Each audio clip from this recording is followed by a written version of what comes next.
Oh.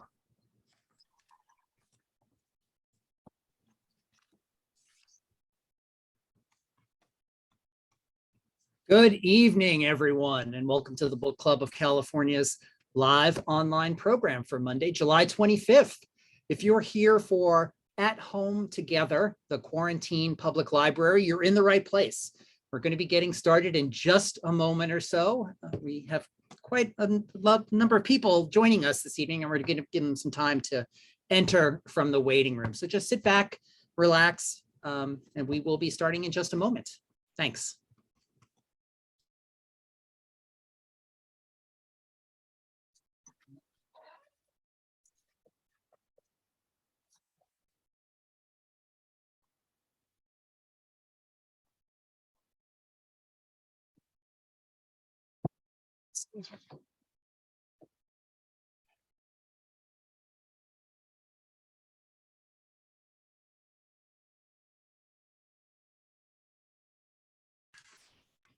Hello again, everyone. And if you're just joining us and you're here for the Book Club of California's live online program titled At Home Together, the Quarantine Public Library, you're in the right place.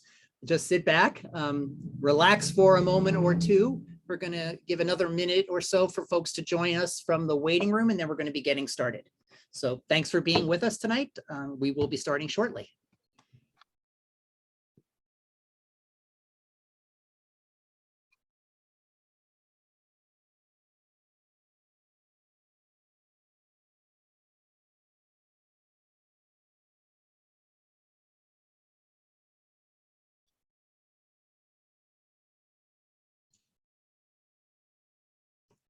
I'll just say thanks for discovering the chat. We have been having some problems with people accessing the chat in the past, but it looks like everybody is able to get to it. Feel free to introduce yourself in the chat to the presenters and to one another.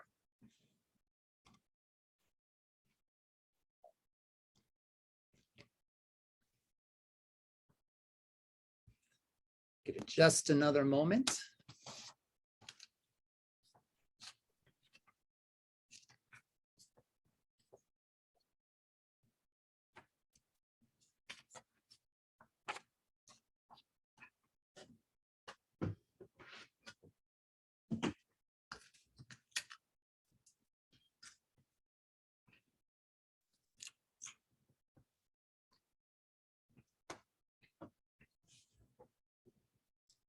Okay, now it's a couple minutes past 5 o'clock, so we're going to get started. Good evening, everyone, and welcome to the Book Club of California's live online program titled At Home Together, the Quarantine Public Library. This is a live online presentation by Katie Garth, a print-based artist, and Tracy Honn, printing history educator, curator, and letterpress printer. My name is Kevin Kosick, and I'm the executive director of the Book Club of California, and it's my pleasure to welcome you and host the webinar this evening. Tonight, we have more than 100 people registered for this presentation. So for those of you who are new to us, the Book Club of California is a nonprofit, member and donor supported organization dedicated to preserving and promoting the history of the book and the book arts. Oftentimes, we do that with a focus on the literature and history of California and the West.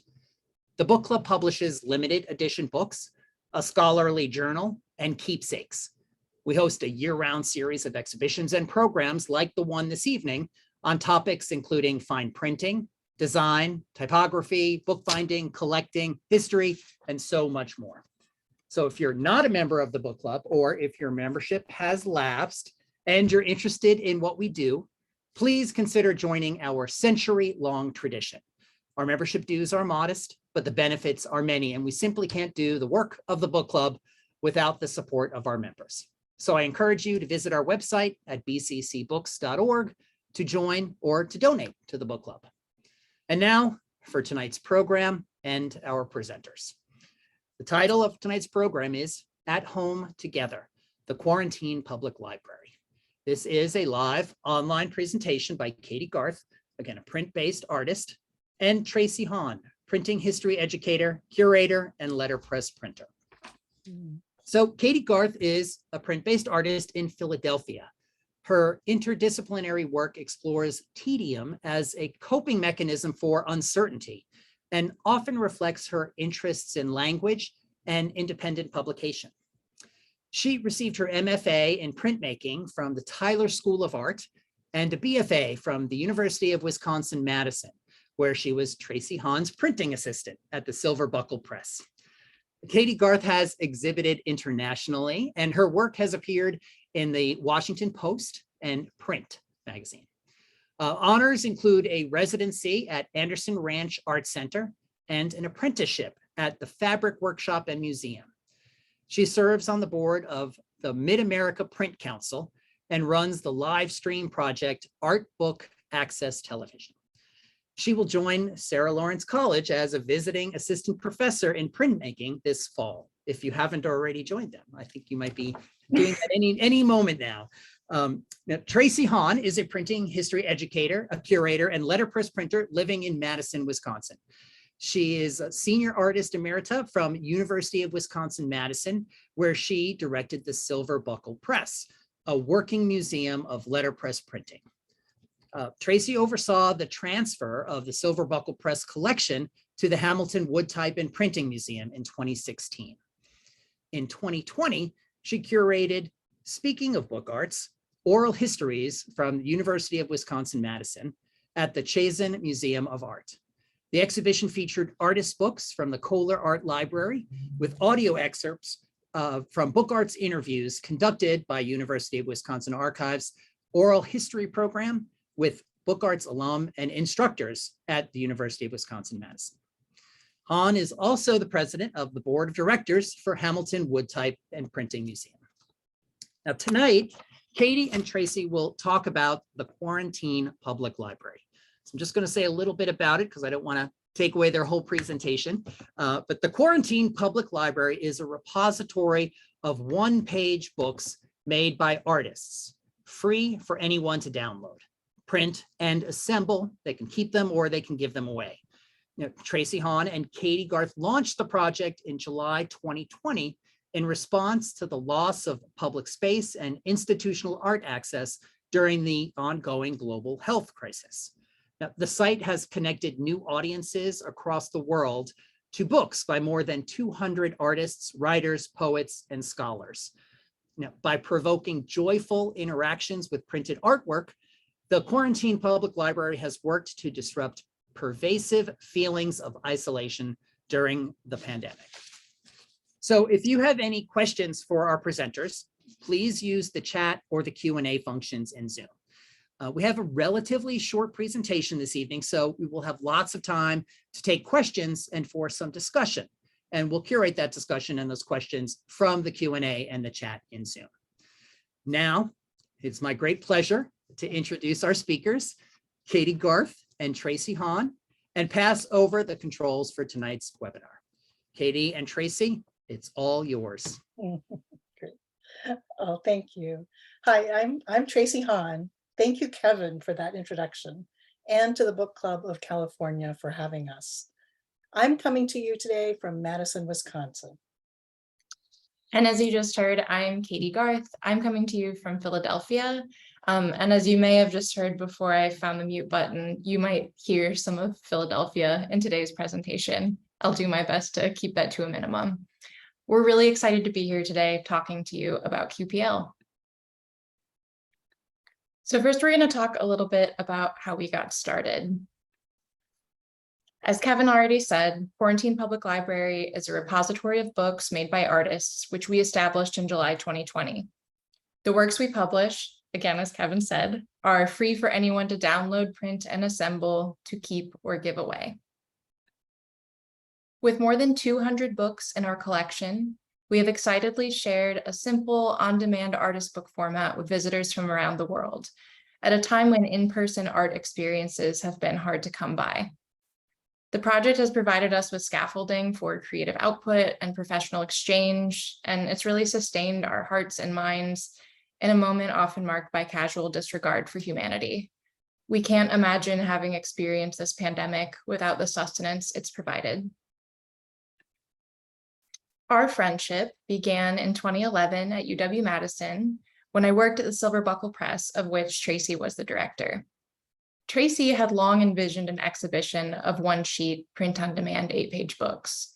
The format's potential to unite work by very different kinds of artists was clear, and so was its capacity for encouraging engagement with the book arts. When children visited the press, Tracy sometimes used this format as a demo to grab their attention. To fresh eyes, the end result is inscrutable, but its construction provokes a sense of the magical and the inevitable. To learn this form is to want to teach it to someone else. The United States' initial COVID-19 lockdowns commenced during my final semester of grad school at the Tyler School of Art here in Philly. Tracy had just celebrated the exhibition that Kevin described, speaking of book arts, with Lynn Korenik at the Chase Museum of Art in Madison, Wisconsin.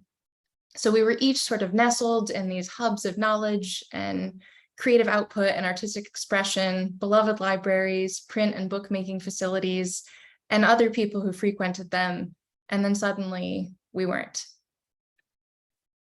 As galleries, bookstores, universities, and museums shuttered, looking at art with other people, let alone handling it, seemed like a distant fantasy. Thesis shows, art fairs, and professional conferences moved online. And at some point, we came to the realization that Tracy's dream exhibit could too. It felt particularly potent to us to provide a physical book object to others sheltering in place, separated from public institutions and personal communities. So we decided to begin work upon my graduation. At the time, we wondered if delaying the project until May 2020 would mean that we were launching the project sort of in an irrelevant way in a post-COVID world. In reality, we watched with alarm as impotent government squandered opportunities to intervene in the service of public health. And then with horror, as law enforcement brazenly exercised its legacy of brutality against Black Americans like George Floyd, Ahmaud Arbery, and Breonna Taylor. All of those unfolding circumstances changed what it meant to ask for attention in online spaces, which were suddenly, wonderfully flooded with anti-racism resources and protest strategies, in addition to important health advisories. So as we were preparing to launch this site, we decided it should direct donations to a relevant cause. And we realized information equity was an obvious choice. We researched some organizations and found Everyone On, which works to eliminate the digital divide by delivering free and affordable technology and training to underserved communities. We also worked on a pocket protest guide containing information about constitutional rights at organized demonstrations. So we launched the site in July 2020, and we were buoyed by a very positive reception. A generous group of artists had quickly created thoughtful, energizing work in response to this inaugural invitation, and they excitedly shared the library with their own networks. QPL in that first week appeared on news websites in the US, India, and Australia, and it had more than 2,000 unique visitors from 44 countries on the site's first day. Friends, family, and strangers shared footage of themselves printing and making books. We felt like our dream had become real. We'd only ever imagined one round of QPL, but this encouraged us to continue adding to it.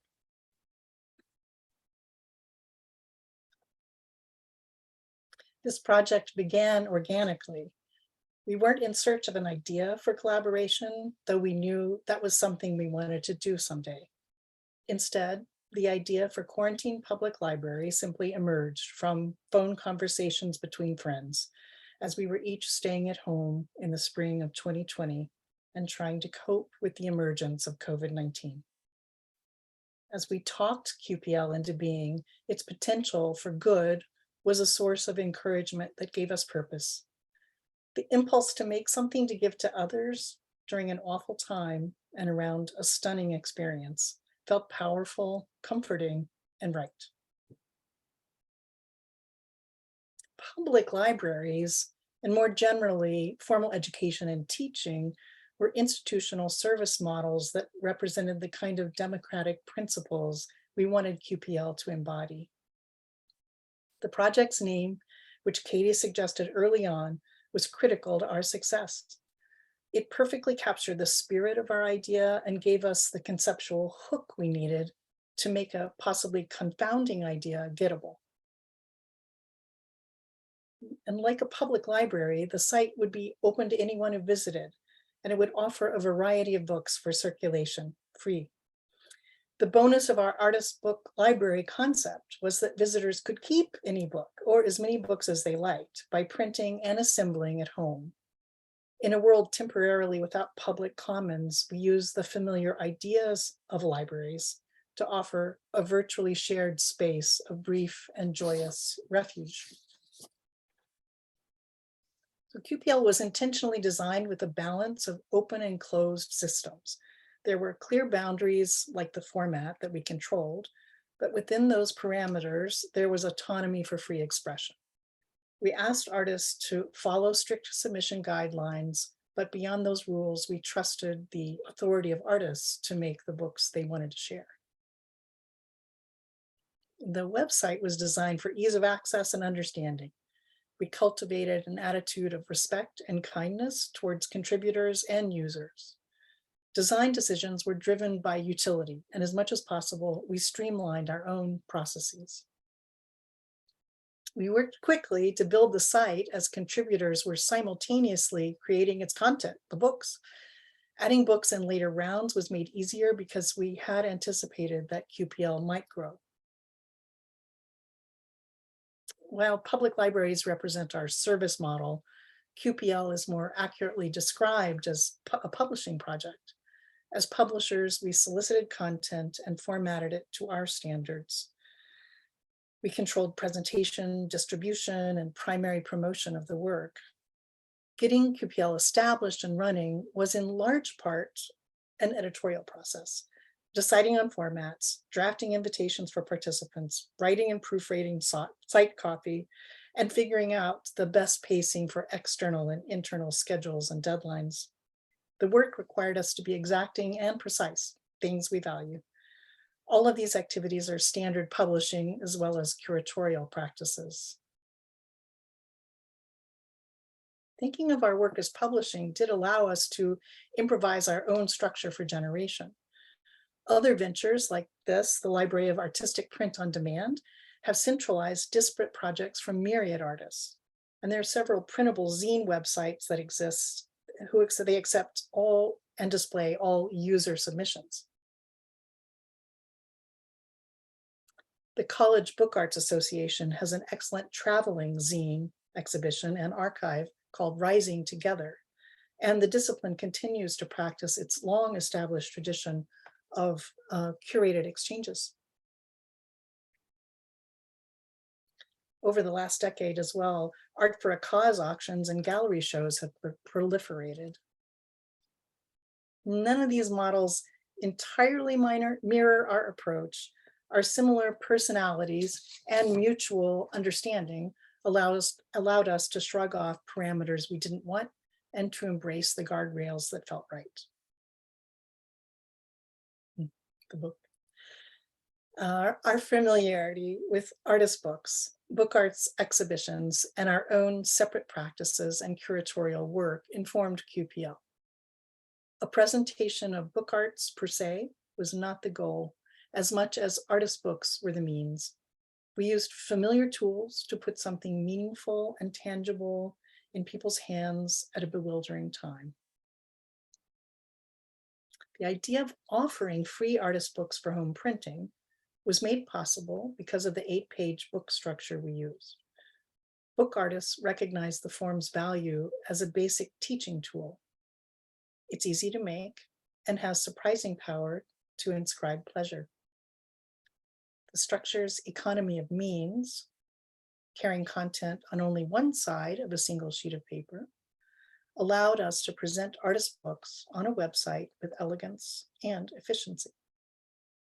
Unlike the folio, the simplest codex form, this one-sheet structure yields a multi-page book that supports nuanced expression of many essential book arts concerns. 8 pages allows sufficient room for elaboration of content and exploration of sequencing. The protean nature of the form is amply illustrated by the variety of books housed in the library. One thing Katie and I discussed is how broadly this structure is used in the world. It's most familiar to zinesters and to many makers who do not think of their work in the context of book arts at all.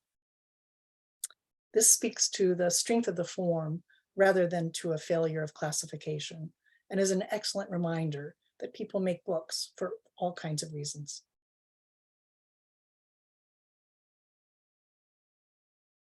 The site launched with books from 43 separate artists, most of whom we know personally. That intimacy created a sense of community that so many of us were lacking at the time. And it was also useful to have a rapport with artists from whom we solicited unpaid work, though of course our labor was also gratis. Each of us created separate rosters of 30 artists to invite, and we agreed to publish the work of anyone who said yes. Our list contained a range of artists who we believed would showcase the exceptional adaptability of this book format, and we checked on one another's indices only to avoid inviting the same artist twice. This very autonomous aspect of our collaboration was enabled by mutual trust, an understanding of each other's working styles, and extensive discussions about the range of characteristics we wanted the library to represent.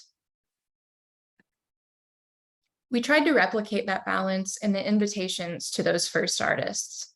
The initial correspondence read, "We expect the books to be loose, but you can be as tight as you want. Books can be visual and/or textual, silly, sad, or funny. We're looking for work that's juicy and arresting. That's why we're inviting you."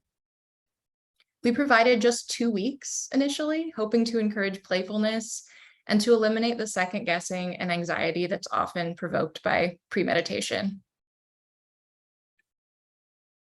After that first round, we decided to keep issuing invitations. We refined our process as we went, but the basic structure and pacing were essentially established at launch. Its positive reception was an encouragement to continue publishing. And over the next 17 months, we issued approximately 20 new titles every other month. Over the course of the project, we asked artists, some emerging, some established, and a few amateur, employing a variety of media, sensibilities, and visual styles, with attention to representation across gender and sexuality, race, age, ability, and status. We reached out to book artists, printmakers, graphic designers, illustrators, fine artists, poets, photographers, writers, and some people who didn't self-identify as artists at all. We included work that might not have suited our own tastes and preferences, and that was made easier by the fact that we had independence in our own separate selection processes. Many artists contributed books that shared a glimpse of their lives and preoccupations during the pandemic. An example of this from the fall of 2020 is Michael Starkman's Please Hold On, a cautionary message inspired by a bus ride in San Francisco. Original art for this book combines photography with Starkman's hand lettering. An invitation to Tia Blassingame in the late winter of 2021 resulted in a collaboration with her own initiative, the Book Print Artist Scholar of Color Collective. We also cold emailed other prominent artists we admired and were thrilled when some agreed to participate. Some artists wrote to ask for our consideration to be included, and we invited several of them too. For our December 2021 international release, we used referrals from colleagues to invite artists, but we also hunted down contributors who were complete strangers, often sending an invitation to an email address discovered on an obscure, perhaps outdated website, dubious it would reach them at all, and amazed when they wrote back to join in. Being in touch with this chorus of participants has radically changed our perception of what it means to be in creative community, and we see this reflected in the collection itself. We considered the ways in which an invitation-only collection that relied largely on our own networks could reproduce aspects of gatekeeping that might be in conflict with our ideals. The time and care we devoted to publishing each book was integral to the project's success, And replicating that work across unlimited submissions wasn't realistic for 2 individuals. We also saw the accessibility and attractiveness of our collection as a byproduct of significant forethought, and we felt that its contents should reflect our own standards and concerns. It had never been our ambition to have as many books as possible in the collection, but we do hope that future initiatives from other book artists can pursue outcomes that our collection might not embody. As you might guess, we love so many books in the library, really all of them, but we picked out just a few to share with you today. We're going to show you single pages and then a full spread of each of these books. This one, this mini comic, is about an absent father and was made by James Sturm, a cartoonist and co-founder of the Center for Cartoon Studies, a college in Vermont.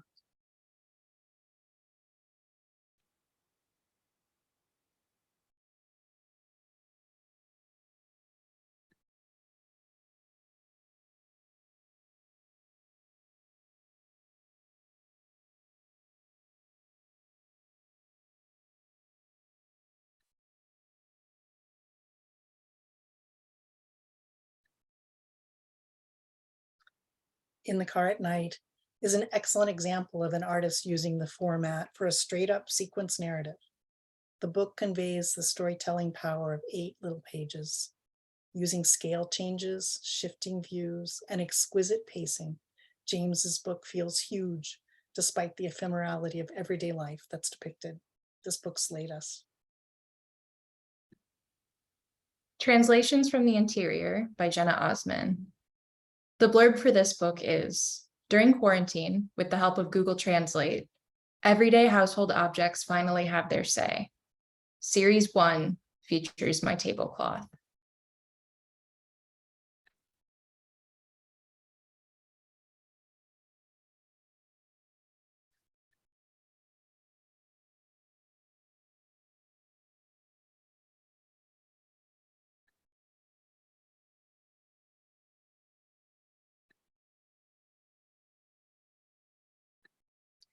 So this writer is also exploiting the power of book sequencing, but in a non-narrative way.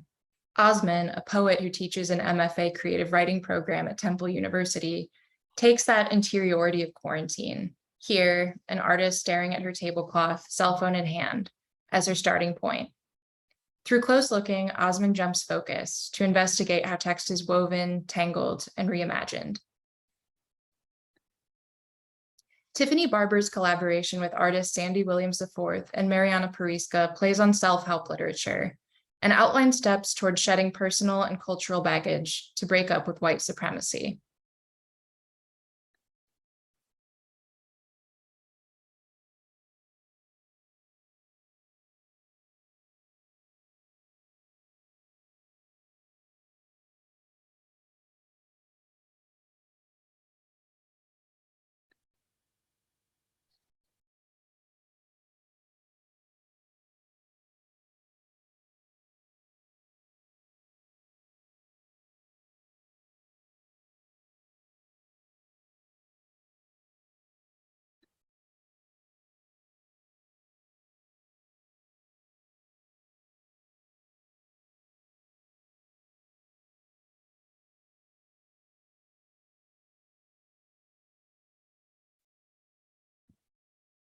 So as you could hopefully see in there, and again, these books are all available for free for you to look at later.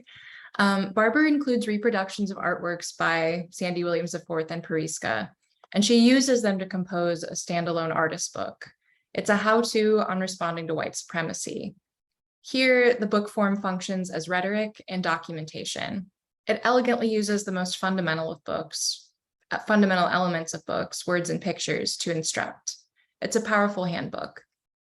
And this title was published in collaboration with the Book Print Artist Scholar of Color Collective I mentioned before, which brings scholars of book history and print culture into conversation and collaboration with Black, Indigenous, and people of color, or BIPOC, book artists, paper makers, curators, letterpress printers, and printmakers to build community and support systems.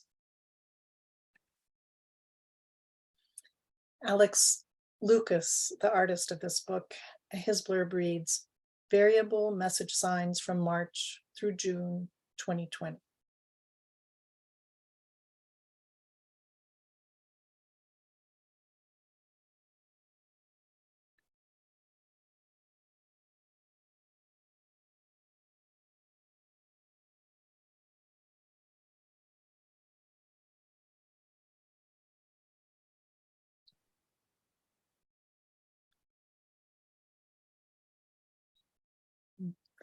When we invited an artist to contribute to QPL, we made it clear that their books could be on or about anything and did not necessarily need to be about COVID-19.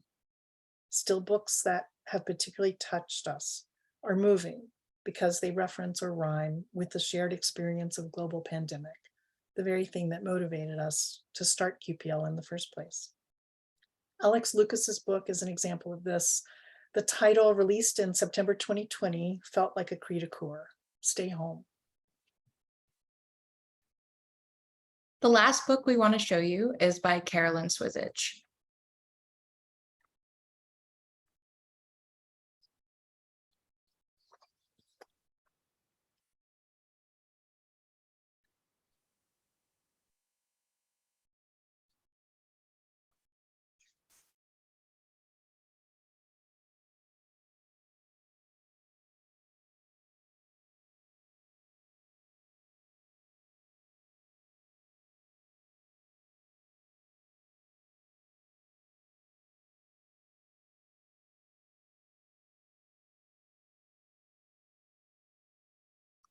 There's a self-deprecating encouragement delivered by this artist who, by taking a risk, reveals personal courage. About the book, Carolyn says, the author reflects on missteps that kept her from fully realizing personal and professional ambitions, something we can all relate to.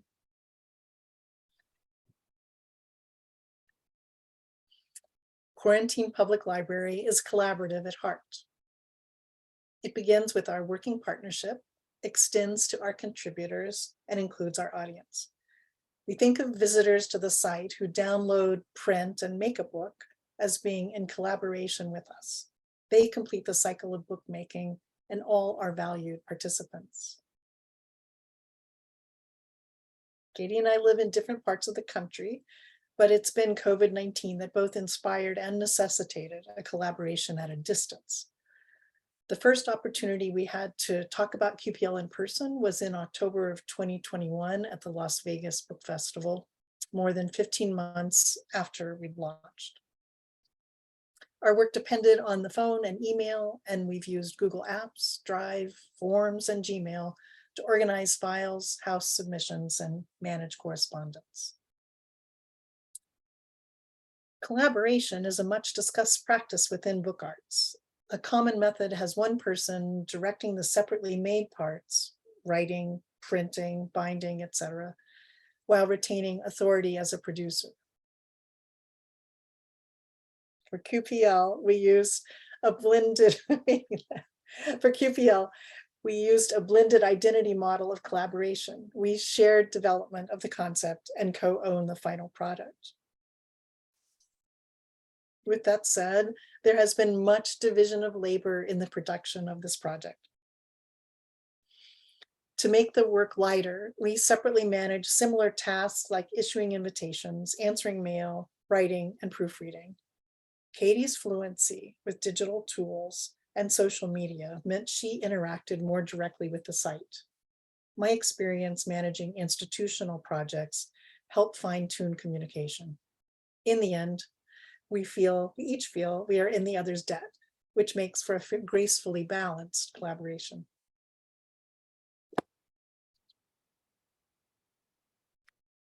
Web design and social media strategy were key aspects of our early discussions.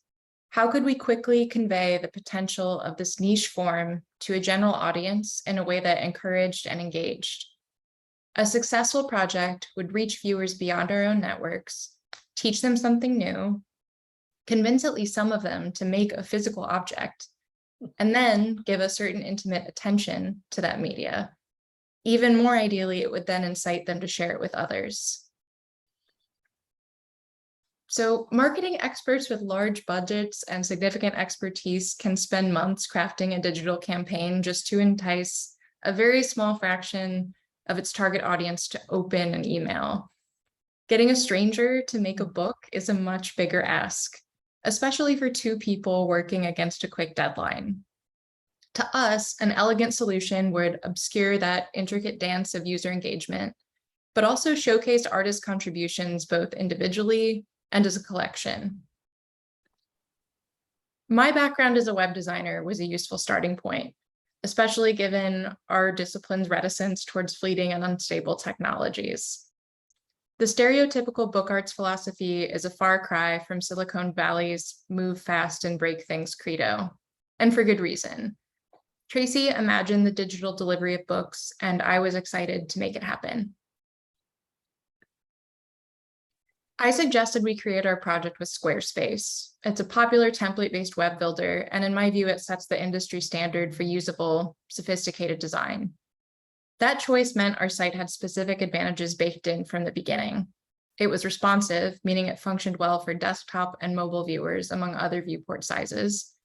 It was engineered for search engine optimization. It allowed us to manage our own content rather than relying on a web developer. And due to this platform's popularity, its navigation patterns would be familiar already to many of our users. From my point of view, our site itself is relatively unremarkable, but we both feel it succeeds in bringing work from this analog, material-minded community of creators into a space that's primed for how people use the internet right now. Instagram was also an important part of the project's circulation. We knew that engaging with this platform wasn't without its downsides, given its dubious corporate ethics and its ad-based revenue model. But because of that, the app employs experts who endlessly fine-tune the interface for maximum interaction, with a focus on content that's visual first and foremost. Instagram allowed us to go where the people already were and show them what we had to share. Because digital accessibility is really time-specific and context-dependent, it requires constant reiteration and translation. Archiving the site is a priority for us. So while we don't know exactly what it will look like in 20 years or how usable it will seem anymore, we can take some specific future-proofing measures now. For example, we know the project has outgrown Squarespace, and we're working with a developer on a rebuild that allows the entire site to exist as a file index, stored safely and able to be used even without the internet. That process isn't going to result in any noticeable visual changes for the audience, but it frees us from a subscription service with its own uncertain future. That kind of archiving, of course, only accounts for QPL's digital vestiges, which raises a larger question about the success of this project's conceit. Did users actually print and fold books? It does appear that a niche of especially passionate users completed our imagined sequence, but no matter how few those numbers are, they feel really significant to us. Realistically, most library visitors have only ever seen the books on screen. The site and Instagram posts might have successfully translated the haptic qualities of the book in such a way that it actually supplanted a user's impulse to print any out. Ironically, QPL books likely circulated so broadly in a digital space, specifically because presenting them as printed objects lent them a sense of cultural legitimacy. Another variable for our audience was the desktop printer. It's described aptly here by QPL artist and Printeresting co-founder Amzi Emmons as, quote, magic technology made into ubiquitous and invisible trash by weird ink pricing schemes. Truthfully, neither of us printed every book as the project developed. We felt both beholden to the idea of a printer as a necessary appliance and avoidant of it in practice. It's still true that a user who printed our books had the benefit of a physical experience at a time when physical touch was perhaps what we missed most. But for the many users who don't have a printer or whose firmware is out of date, don't want to buy ink, or just don't want to make the effort, We're pleased that the digital translation provided them with an adequate sense of the experience. Ultimately, the project did circulate most rapidly and extensively on social media, and we think it likely wouldn't have reached a significant general audience in any previous era of the internet. Virality is not a new digital concept, but it felt apt to us that this project, born of social distancing, was spreading from friend to friend as if contagious.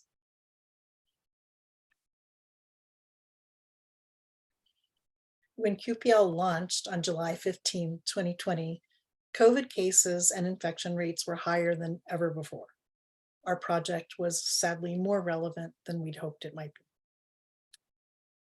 The first day gave us a special window into what felt like a sacred phenomenon.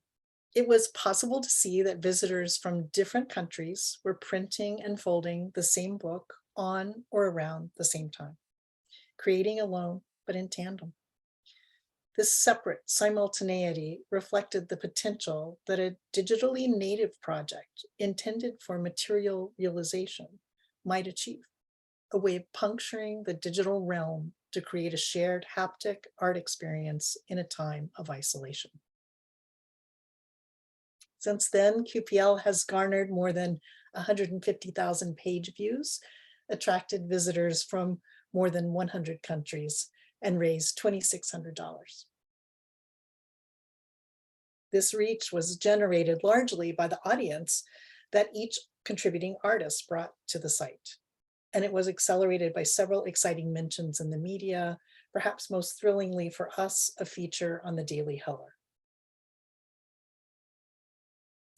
This digital circulation was a pleasant surprise, but we were more taken aback when QPL began to manifest in the physical world.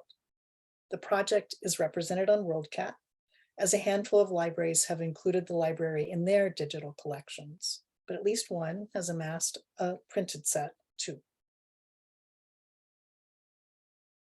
Several library contributors eventually facilitated public book displays.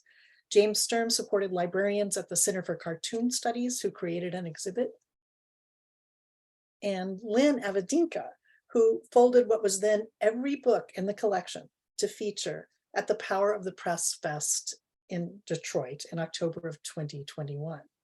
We were stunned by this display and the photos that Lynn shared with us.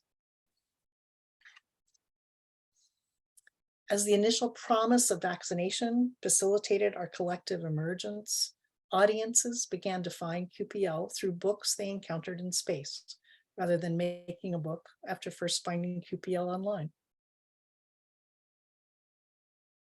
We received beautiful images from these events, visitors holding books carefully in their hands and happy to be experiencing something new and intimate. So in October 2021, when we first got together, we led an in-person workshop at the Las Vegas Book Festival. These interactions completed a cycle we had not imagined or anticipated. These new connections meant we received messages from visitors all over the world, like someone who wrote to let us know that he'd printed out his favorite books to give away at a bike park he helps run in the Bronx. Many visitors were excited to tell us they had been using the library as a resource for remote instruction. Knowing these books would reach so many students was satisfying, but even more so, it was a boon to hear that QPL may have eased small burdens for overworked educators. Our pen pals joined the pen pals joined the contributing artists with whom we had been happily corresponding, many of whom had also been perfect strangers. We compared bird sightings from Wisconsin to Israel, traded lockdown stories, and heard about loved ones who had been ill. As we continued to publish books in bi-monthly installments, our inboxes were replete with gifts, newly submitted books, curious artists, and thoughtful visitors.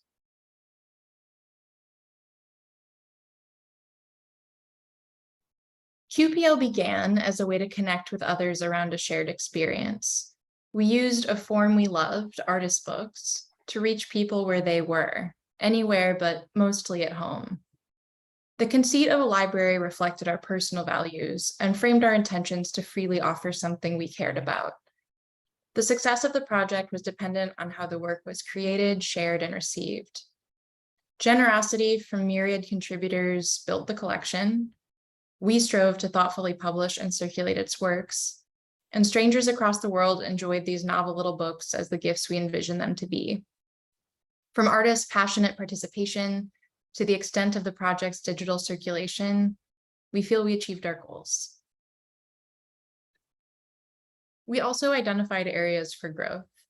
We worked to understand our positions as class-secure, educated white women and considered what giving to everybody means. Had we accounted for the unintended consequences that came with our idea, or did we fail to anticipate its risks? Did the project's curation function as gatekeeping, just representing our own personal tastes and promoting our communities? Or did we stretch to reach beyond what we knew or thought familiar? The answer is a little bit of all of these. We learned as we went. We changed our minds, asked for feedback, and pivoted as we felt appropriate. We questioned and encouraged one another, and that work continues. Our clearest insight is that giving yourself permission to do something you imagine will be good is the only authority you need. We're both well aware of the baggage that comes with the medium of book arts and all its unspoken expectations. Trying to make something that resembles something else you love can be limiting.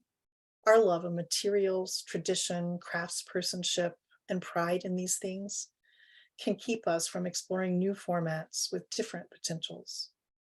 It was the extenuating circumstances of the pandemic that allowed us to see the possibilities and legitimacy of the medium in new ways that were, ironically, less confined. There is a conspicuous absence of material investigation in this project, in this space, yet it's not less successful as book arts for that being true. Having brushed up against this latitude, we hope others will continue exploring it too. The question of when and how we might end the project was one we returned to again and again. The project was of its time, and its generation depended on ever-changing conditions in the outside world, as well as the circumstances of our own lives. There was no right time. We decided last summer, before the Omicron variant emerged, when life on the other side of the pandemic appeared to be within reach, that our last planned release of books would be in December of 2021. To acknowledge the danger and uncertainty of the ongoing global pandemic, we distinguished the final round by inviting only international artists, those outside our home base in the US, reflecting on the reality that our fates are bound up in one another's. While we haven't published any books since December of 2021, we're more than content to continue sharing the project. The upcoming volume of the Guild of Bookworkers Journal, for example, will feature an article we wrote together about QPL. And we're also looking forward to being represented in an exhibition at the Harvard Radcliffe Institute this fall. The show is called Drawing Us Together, Public Life and Public Health in Contemporary Comics, and it will be mounted in September. We are still attached to QPL and to its possibilities. The project celebrated its second birthday on July 15th this year. We're allowing ourselves time to consider what it might be like in the future, should we choose to revisit it.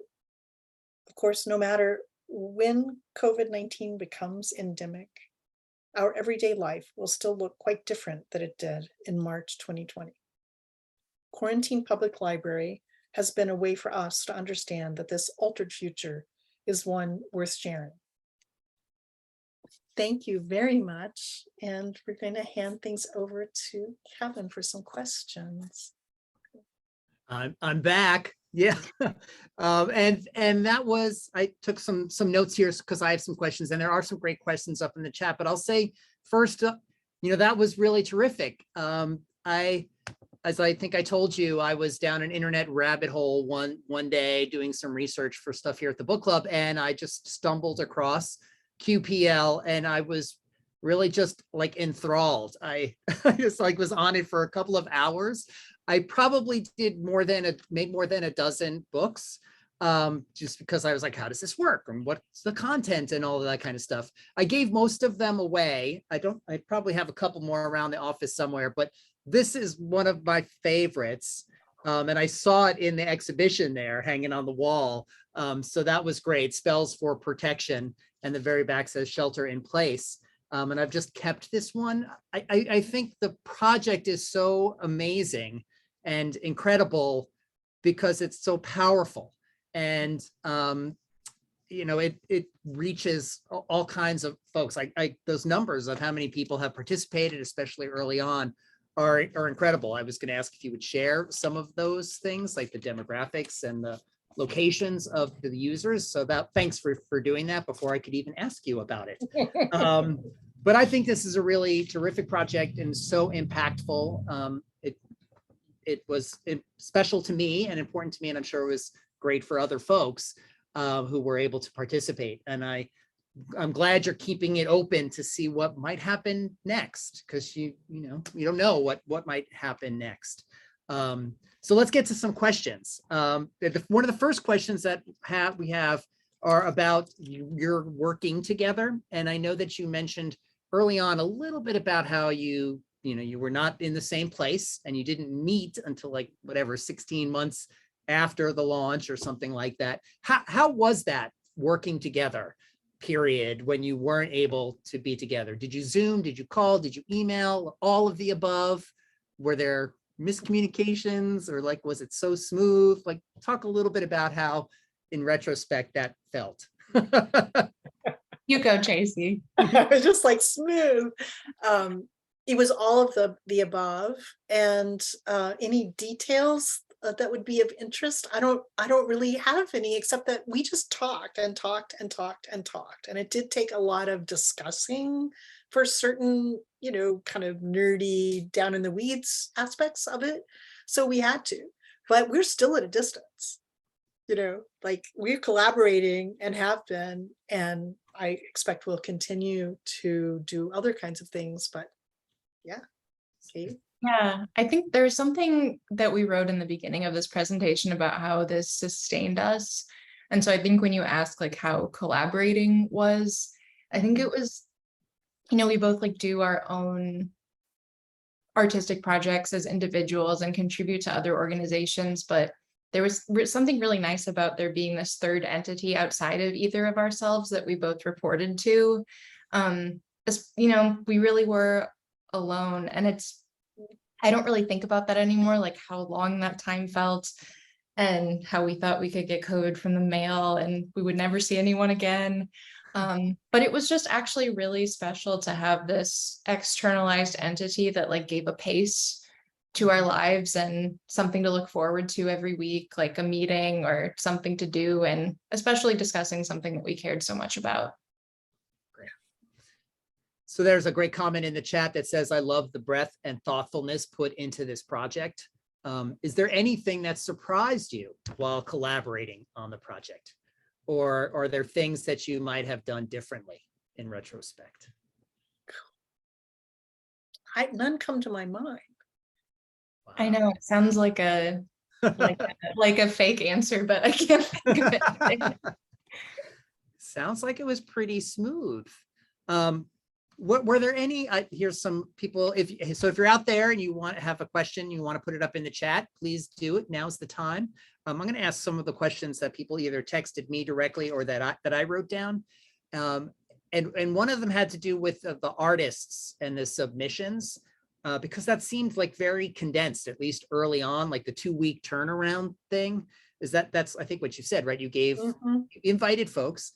Many said yes, a couple people said no. And then of course you said you have 2 weeks to do it. How did they react to that timeline in the turnaround? Was that a problem? Yeah, I think the same thing Katie was talking about after your last question, that kind of meaningfulness of the project that was helping us.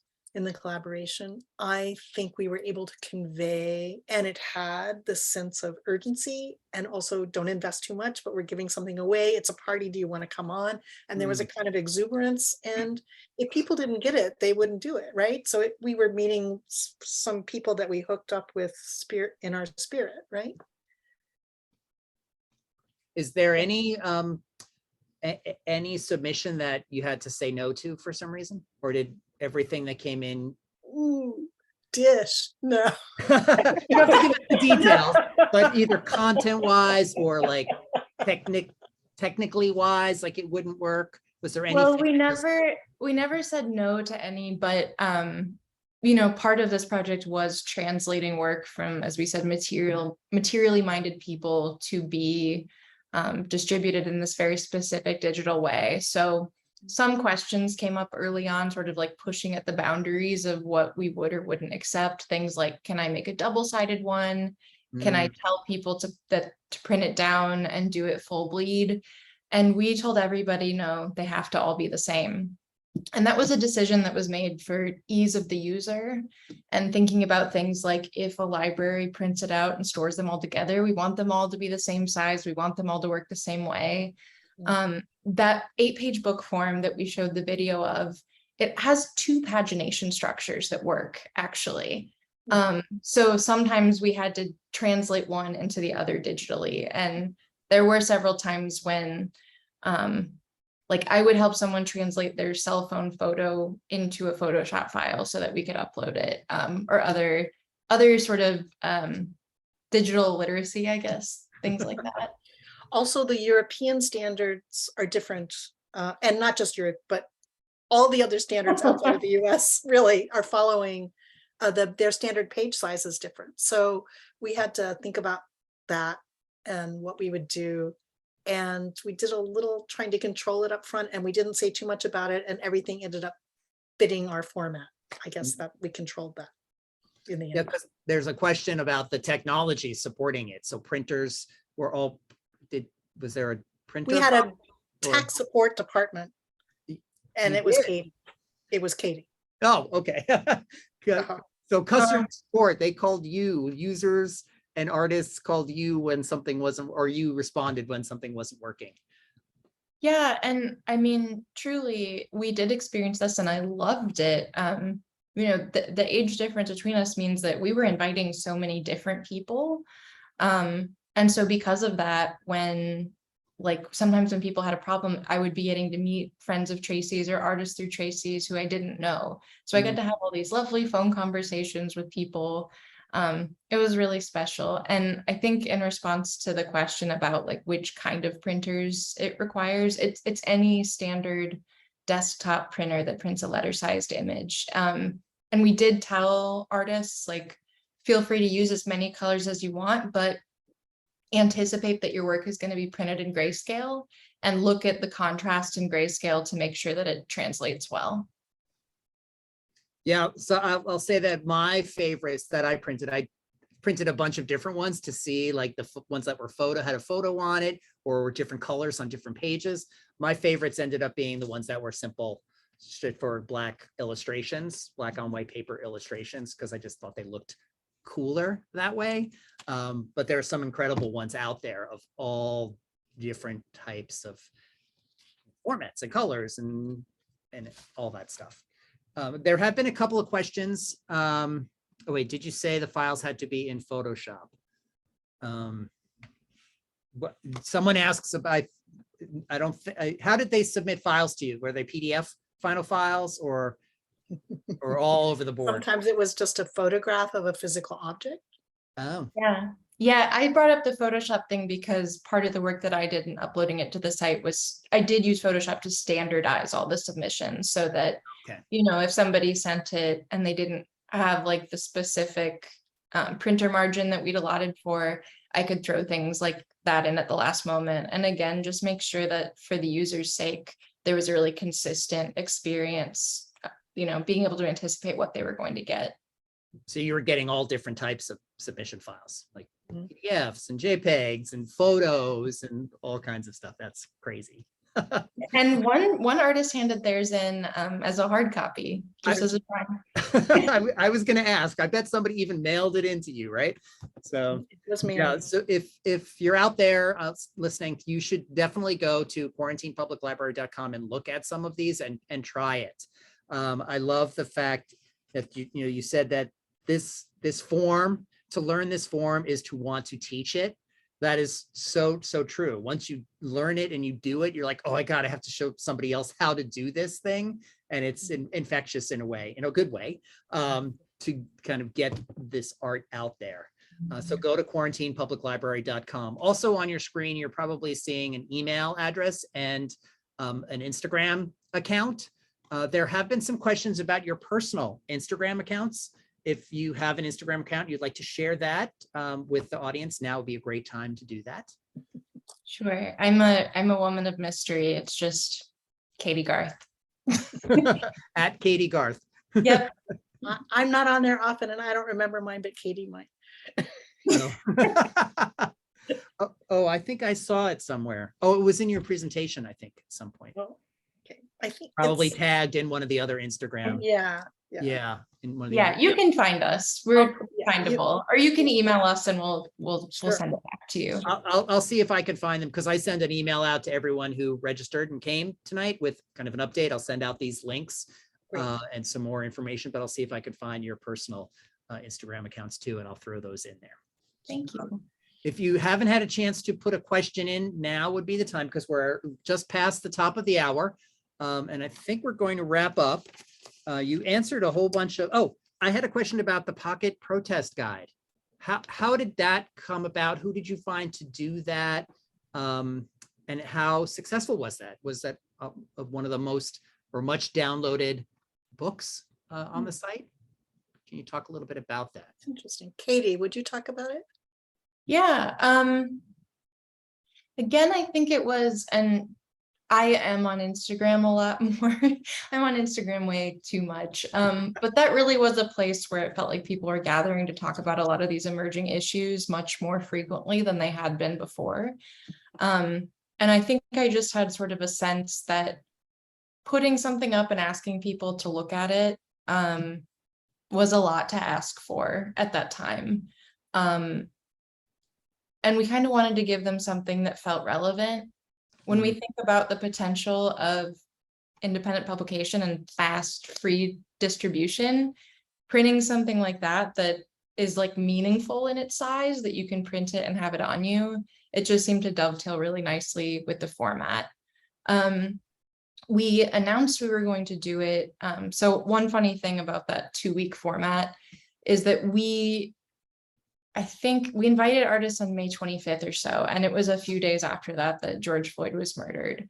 So we're sort of sitting there watching everything happen, and we're like, yeah, no, this 2-week period is not sufficient. Everyone was extremely disoriented. Everything felt, it sort of made everything feel really small, and it took us all a while to get back to feeling like there was something that we could contribute. Again, I think, it was really stunning. So during that time, we decided to do 2 things. We gave people more time. And I think actually ended up extending it a couple times, because people did say, like, thank you, I've been totally stymied by this. And then we also decided to make the Pocket Protest Guide. And what we did was I made an initial draft, and Tracy and I worked on it a few times. And then we sent it out to all of the 43 initial artists to ask for their feedback. And if they had anything that they wanted us to include before we posted it. Interesting. Okay, there's just a couple of the questions we're going to smush in here. The print, fold, read, little illustrations that you have, who did those? Those are so fun and striking. The talented Katie Garth. Oh, you do everything. Yeah, those are really great. And I love the little animated one there at the end with the page turning. That's really great. There's a question about that. I also love the idea of the creating alone, but in tandem. I think is something I like to pull out some quotes from every presentation and repeat them, because I think that they are powerful in some way. So that creating alone, but in tandem, I think is terrific. There is a question, Katie, about what class you're going to be teaching at Sarah Lawrence. Because there's an alumni from Sarah Lawrence on the call, and they're curious. That's great. I'll be teaching screen printing in the fall, and in the spring, I'll be teaching artist books and a class I designed called Print and Material Culture. Great. And then we're going to wrap up with the last question. You already told us some of your favorites because you love so many of them, but you did highlight like five or six of them, I think. The question is, are there any like bestsellers, like most frequently downloaded ones? Which ones are the most popular, do you think? Or do you know? We do know. There's a way that I can look at some, well, I probably can't do it now. We know that James Sturm's is the very first one we showed is incredibly popular. But essentially we just have an understanding of which buttons are clicked the most often and which pages are seen the most often. Right. So sometimes, one that has been incredibly popular is there's a podcaster named Mike Duncan, who I know actually just because he is married to one of my friends. But he's written a couple of New York Times bestsellers and has a very large personality on Twitter.